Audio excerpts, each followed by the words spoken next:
I want to take you out to Puerto Rico. It's my first real vacation since lockdown, and I'm swimming in this impossibly blue water. And that's when I have the idea.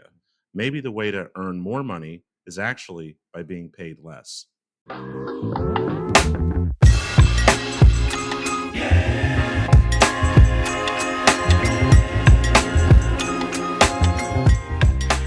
Picture the beautiful sand, the water, shining bright sun. I'm outside. It's the sort of place where your brain has space to breathe. I'm floating there and I start doing math in my head and I just can't turn it off. Calculations coming in and out as I'm trying to think through a circumstance that doesn't seem like it should be possible. That year, my wife and I had made $450,000 combined, W 2 income, and we paid around $180,000 in taxes. So we took home $270,000. It had been a good year, but that was the first time that we'd paid a tax bill as high as that.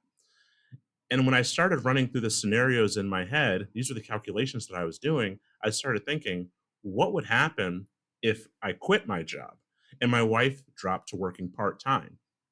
On paper, we'd be making less money. Let's say we were making somewhere around, we'd fall to making somewhere around $280,000. But because of the way rental income is taxed, it started seeming from my calculations like we'd actually take home almost all of it.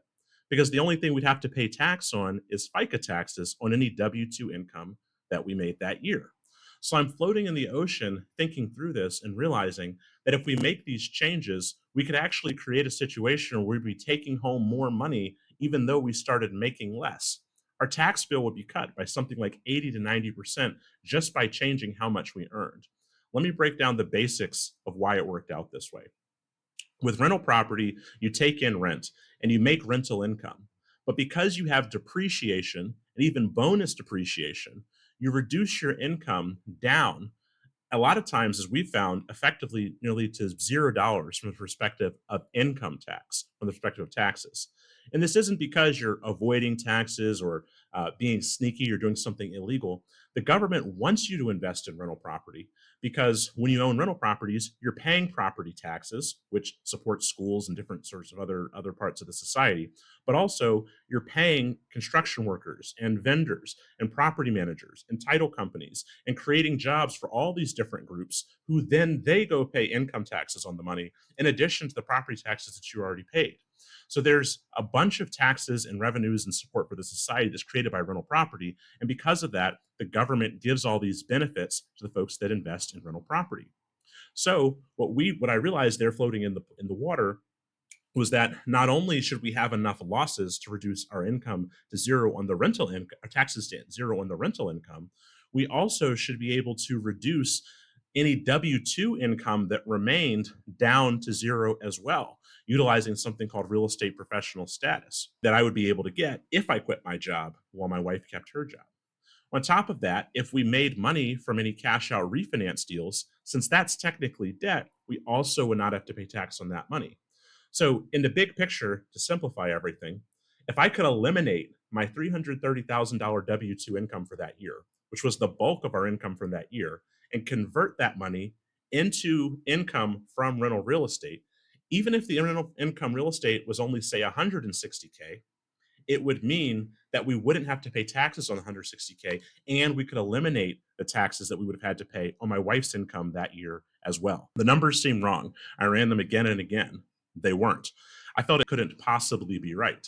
I thought about it over and over, but it was. We were at about $115,000 annually from rentals. I just needed to bridge the gap about another 55,000 or 50 or 65,000 more from rentals or flips or refis to make this exact math possible. If you combine that with the fact that when we took home that 270K, we were only living on 70K, it means that even if we didn't fill that whole gap, we'd still have way more than enough to live on. And think about the change in quality of life from one 70-hour a week job and another 40-hour a week job to one 20-hour a week job between the two of us and me just having time to work on my business. That's a tremendous amount of additional free time and tremendous amount of additional time to just work on enjoying life. I got out of the water and pulled my wife aside and told her what I just figured out. She's less into the numbers than me, but the whole part about her going part time got her excited as well. I broke it down and explained the math and what we would need to do. We went back and forth, unpacking some problems or hurdles and making a plan. 90 days later, I handed in my notice at work. The point of this story isn't to quit your job, it's that you need to run the math and make a plan and not focus on ego. It would have been cooler to say we make 450K and our income was rising. We could have made 500K, 700K. But that comes at a cost of a tremendous amount of time in those W 2 jobs to make that money. It was also critical that we were living below our means. If we actually needed that whole 450K to live on, we would have had to wait much, much longer before we could have filled the gap needed from the real estate. But the biggest realization was that once rental income becomes your primary income, the tax structure changes completely. It's not due to picking up a couple rentals on the side, which is what most people want to do. We reoriented our entire income structure around real estate and eliminated one of our W 2s. That's using active strategies like bonus depreciation and cost segregation and creating a business that does rehabs. That's the sort of thing that you actually need to do to create that degree of write offs to dramatically change your tax situation. When I'm in places like this where it's peaceful and the water is clear and the sun is bright, it reminds me from time to time of that time in Puerto Rico. I was already buying properties at that point, but it was there where my brain finally disconnected from Microsoft Teams and finally disconnected from sales quotas. When my brain finally made the proper connections, I realized I was closer to my goals than I thought. And that realization changed everything.